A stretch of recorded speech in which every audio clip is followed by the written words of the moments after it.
آج کل نام نہاد ذاکرین اور خطبہ ان لوگوں کو ایک کیڑا چڑھ گیا ہوا ہے جسے کہتے ہیں شریعت کا کیڑا.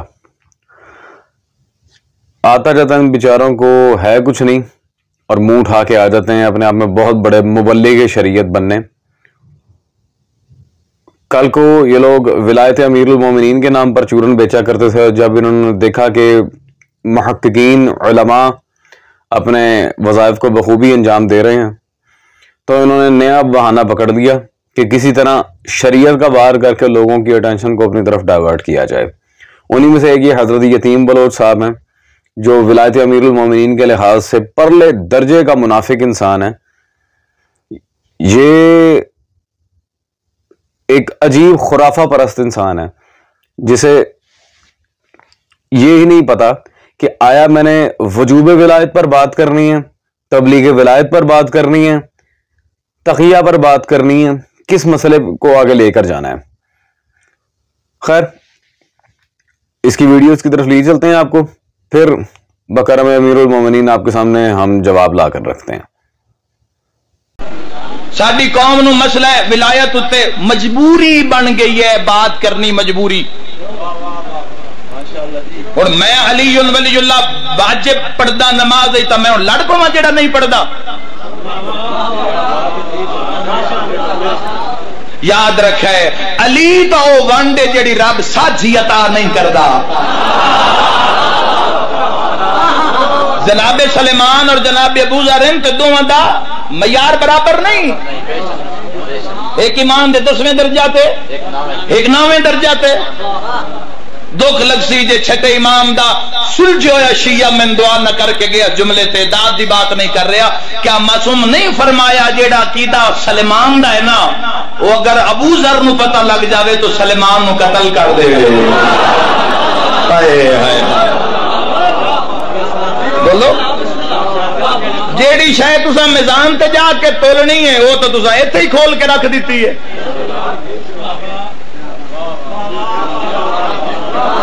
جیڑی چیز اگلی کچاری جا کے تلنی ہے وہ تو تساں ایتھے ہی ظاہر کر دیتی ہے. تساں آپ ہی دس دیتا بھی کس دی قبول ہے تے کس دی رد ہے. ایک تو 14 دا فیصلہ ہے نا, ایک تو اللہ دا فیصلہ ہے. ایک انسان اپنا صادر کر دیتا ہے میرا عقیدہ, او بھائی تیرا میرا جو بھی عقیدہ ہے تو اس نے سنبھال کے رکھ. عقیدہ تیرے عمل ہی ظاہر ہوئے کہ تیرا عقیدہ کیسا ہے. سامعین گرامی قدر, ڈیفینیٹلی آپ نے اس جاہل کی ویڈیو دیکھ لی ہوگی.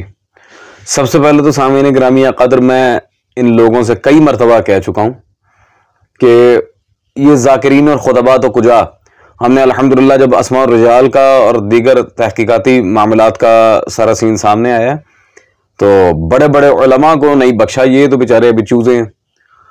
اور موسٹ امپورٹنٹلی ان لوگوں کو یہ دیکھ لینا چاہیے کہ جو احادیث ہم ممبر پر بیان کر رہے ہیں, اب یہ سوشل میڈیا کا دور ہے, 1 منٹ نہیں لگتا اسماء الرجال کی کتاب ہاتھ آنے میں اور دیگر چیزوں کے. ان احادیث کو بلحاظ سند, بلحاظ متن, بلحاظ درایت ہم پرکھ تو لیں. حدیث یہ نہیں ہوتا کہ حدیث کے نام پہ کوئی بھی عبارت شیعہ کتابوں میں آ جائے تو اس کا مطلب ہے کہ وہ شیعہ عقائد کی ترجمانی کر رہی ہے. ایسا بالکل نہیں ہے. سب سے پہلے تو سامعین گرامی قدر یہ جو ولایت کا چورن بیچ رہا ہے اس کی ایک فوٹو دیکھیں آپ. یہاں پہ یہ رئیس المقصرین مولوی آفتاب تیلی کے پاس جا کر بیٹھا ہوا ہے جو پرلے درجے کا جاہل اور مقصر اعظم ہے, جو ڈھکو سے بھی بڑا مقصر ہے. یہ اس بدبخت کے پاس جا کر بیٹھا ہوا ہے سامعین گرامی قدر. اور اس ملعون نے یہ بکواسات پہ مشتمل کتاب شہادت ثالثہ در تشہد کے متعلق شرعی فیصلہ, شرعی تو میں اسے کہوں گا نہیں, شرعی فیصلہ یہ لکھی. اس کا پھر جواب سرکار علامہ تاج الدین حیدری رضوان اللہ تعالی علیہ, انہوں نے یہ لکھا تھا شہادت ثالثہ کا جواز در تشہد نماز. جب اس کی خیانتیں پکڑ کے قبلہ تاج الدین حیدری رضوان اللہ علیہ نے دنیا کو دکھائی تو یہ حضرت نے دوسرا ایڈیشن چھاپا شہادت ثالثہ در تشہد کے متعلق شرعی فیصلہ, اور اس میں تقریباً وہ ساری چیزیں اس نے ڈسپیچ کر دی تھی جو آقا تاج الدین حیدری رضوان اللہ تعالی علیہ نے اس کی پک اپ کی تھی. اس کی جتنی خیانتیں پکڑی تھیں وہ ساری ڈر کے مارے اس نے عبارتیں نکال دیں. اس کے بعد علامہ اظہر عباس حیدری حافظہ اللہ تعالی انہوں نے مزید اضافے کے ساتھ اس کا دوسرا ایڈیشن پرنٹ اپ کروایا اور اس میں تو اس کا جنازہ نکال کے رکھ دیا. اسے چور ڈاکو پتہ نہیں کیا کیا ثابت کیا. خیر تو الحمدللہ جس مولوی کے پاس جا کر یہ بیٹھا ہے وہ خود پرلے درجے کا منکر ولایت علی ہے اور وہ جی معرفت کی کمی ہے، یہ ہے وہ ہے، ہر ایک کے اپنے درجات ہیں. سلمان محمدی کے عقیدے کا حضرت ابو ذر غفاری کو اگر پتہ چل جاتا تو وہ ان کا قتل کر دیتے. معصوم نہیں فرمایا اور بھائی نہیں فرمایا. اس لیے میں کہہ رہا تھا کہ تھوڑا سا اصول حدیث وغیرہ یہ مولوی آفتاب جوادی وغیرہ ان سب کے پاس جا کے نا ان سے کہنا تھا کہ قبلہ ہمیں اصول حدیث بتائیں، ہمیں تحقیق اسناد، تخریج حدیث، تحقیم حدیث، ان سارے معاملات سے آگاہ کریں. میں ان سارے بدبختوں کو چیلنج کرتا ہوں جو اس حدیث کو سچا سمجھتے ہیں، سند سے لے کے متن تک اس کی کوئی توثیق مجھے لا کر دکھائیں، کیونکہ نعوذ باللہ من ذالک سامعین گرامی قدر سرکار ابو ذر غفاری سلام اللہ تعالی علیہ کوئی مذاق نہیں ہے. نعوذ باللہ سلمان محمدی کی شان بڑھانے کا مطلب یہ نہیں کہ ہم حضرت ابو ذر غفاری سلام اللہ تعالی علیہ کی ذات پر نعوذ باللہ من ذالک نقد کرنا شروع کر دیں یا میرے آقا کی تنقیص کرنا شروع کر دیں. نعوذ باللہ. خیر اب لمبی چوڑی بحث میں مجھے نہیں پڑھنا. یہ جی جو حدیث یہ حضرت نے بیان فرمائی ہے میں اس کی طرف آپ کو لیے چلتا ہوں.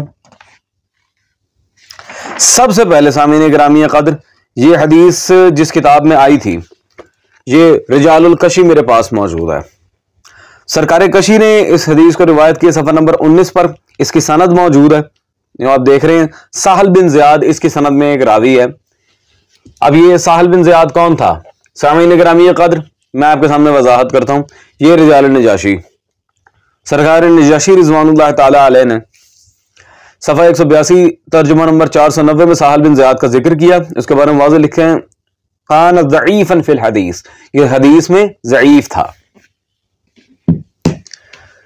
یہ پہلا پوائنٹ عزیزان. اور اسی پہ میں مقصرین کو کہوں گا وہ بھی اپنی کھرک ذرا دور کر لیں.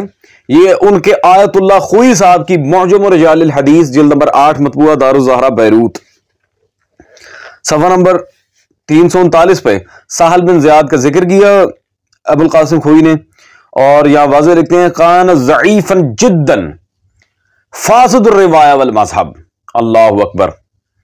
یہ صرف انتہائی ضعیف نہیں ہے، ایک تو ہے نا کہ صرف ضعیف ہونا، پہلی بات تو انتہائی ضعیف ہے اور صرف اتنا بھی نہیں یہ فاسد المذہب بھی تھا، یہ شیعہ بھی نہیں تھا ساحل بن زیاد.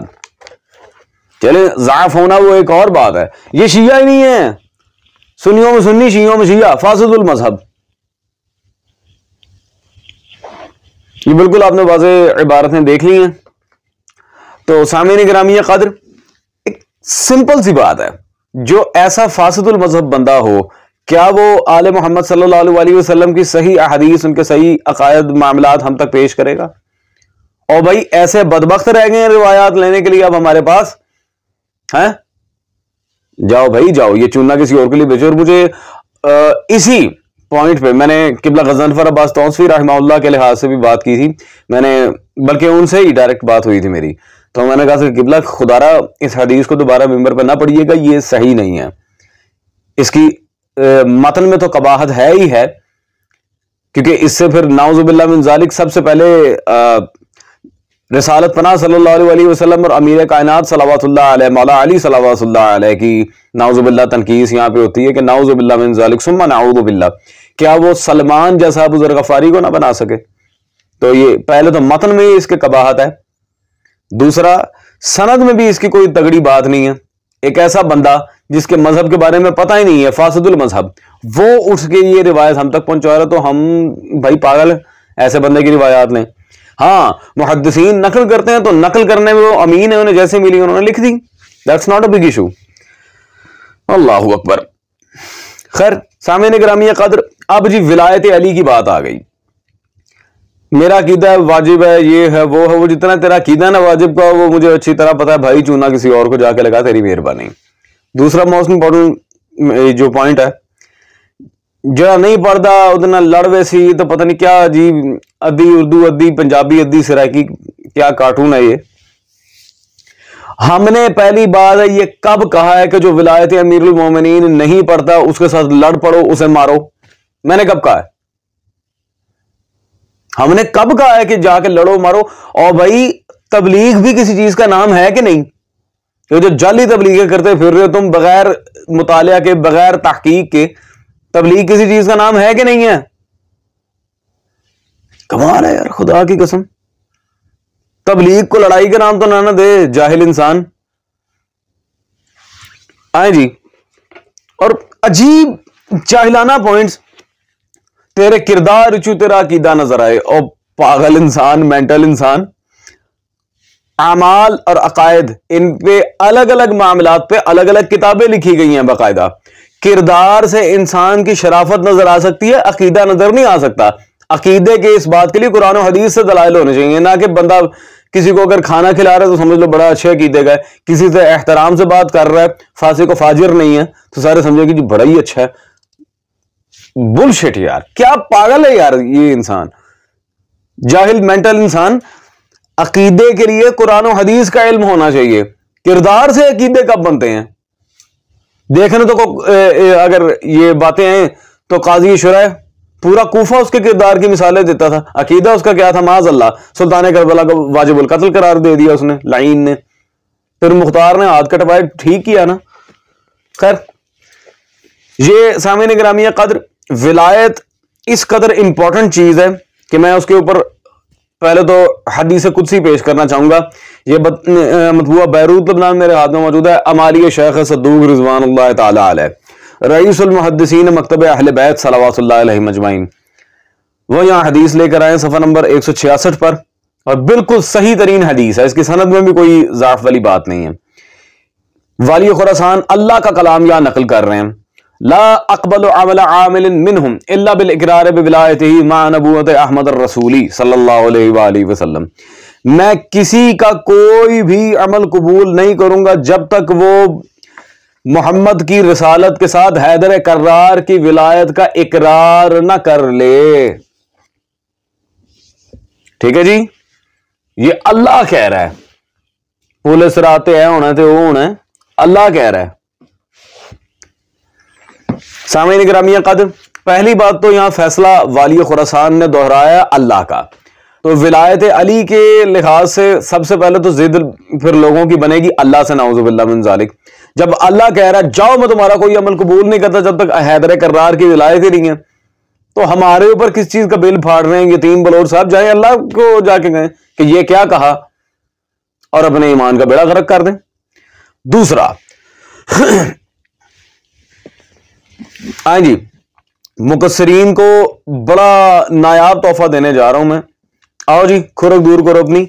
یہ ہے جی نہج البلاغہ.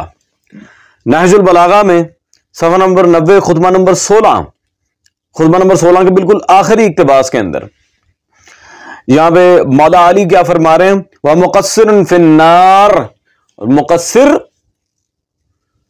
جہنم میں ہے. مقصر کو مولا علی نے خود جہنمی کہا ہے. سامعین گرامی قدر، اور اس جملے کی شرح میں مقصر ہوتا کیا ہے؟ کیا مقصر جان پوچھ کے یہ کرتا ہے، ولایت امیر المومنین میں ڈنڈی جان پوچھ کے مارتا ہے، یا پھر اس سے غلطی میں ہو جاتی ہے؟ قاصر و مقصر میں پہلی بات تو زمین آسمان کا فرق ہے. دوسرا شرح میں اس کی کرنا چاہ رہا ہوں مقصرین کے یہاں سے ہی، اور کسی چھوٹے موٹے عالم کی کتاب سے نہیں. یہ میرے پاس موجود ہے جی، ان کے حجت الاسلام مصطفیٰ عزیز نجف آبادی صاحب کی کتاب ہے آیت اللہ العظمیٰ منتظری کے افکار و کردار. یہ صرف مجھے ٹائٹل دکھانا مقصود تھا کہ یہ بہت بڑا مجتہد ہے، ان کا بڑا مقبول عالم ہے، جس کی میں عبارت دکھانا چاہ رہا ہوں اس خطبے کی شرح میں. آئیں جی، یہ منتظری صاحب جن کے اوپر یہ پوری کتابیں ان کی سیرت پہ چھاپ رہے ہیں، انہی کی کتاب ہے جی، جلد نمبر 2 شرح نہج البلاغہ. آئیں انہی کے بابوں سے شرح پوچھ لیتے ہیں، کیونکہ ہماری تو یہ مانتے نہیں، تو چلو اپنے بابوں کی مان لو نا مقصر ہو. صفحہ نمبر 192، اور یہاں پہ وہی مولا علی کا جو فرمان ہے وہ مقصر فی النار، اس کے بارے میں بالکل واضح لکھتے ہیں. مقصر وہ ہوتا ہے، اب ذرا غور سے، مقصر وہ ہوتا ہے جو حصول حق کی خاطر محنت و کوشش کر سکتا ہے لیکن اس کے باوجود نہیں کرتا، یہ وہ لعنتی طبقہ ہے مقصرین کا جو جان بوجھ کے امیر المومنین کی ولایت میں ڈنڈی مارتے ہیں۔ اس لیے مولا علی نے فرمایا تھا وہ مقصر فی النار، مقصر ہے ہی جہنم میں۔ سامعین گرامی قدر، تو میرا خیال ہے اب آپ کو بات سمجھ آ گئی ہوگی کہ مولا علی نے ان لعنتیوں کو جہنمی کیوں کہا ہے۔ خیر میرا خیال ہے اتنی باتیں کافی ہیں، اگر تو ضرورت پڑی، اگر کسی بھی قسم کی مزید ضرورت پڑی دوبارہ ہم ان چیزوں کو آگے کلیئر کریں گے، اور آفتاب جوادی کے چمچوں کھڑچوں کو اور جتنے بھی ڈھکو کے چمچے کھڑچے ہیں ان کو اب ایک ہی بات کہوں گا، بیٹے فالتو کی بکواسات کرنے سے، فیس بک پہ آڑی ٹیڑھی تصویریں لگانے سے، کراس مارنے سے، MI6 کا ایجنٹ لکھنے سے تبلیغ ختم نہیں ہونی۔ تمہارا جتنا نقصان الحمدللہ ہو رہا ہے نا فقیر کی وجہ سے، مجھے ساری خبر ہے، اب پٹو دو تھی۔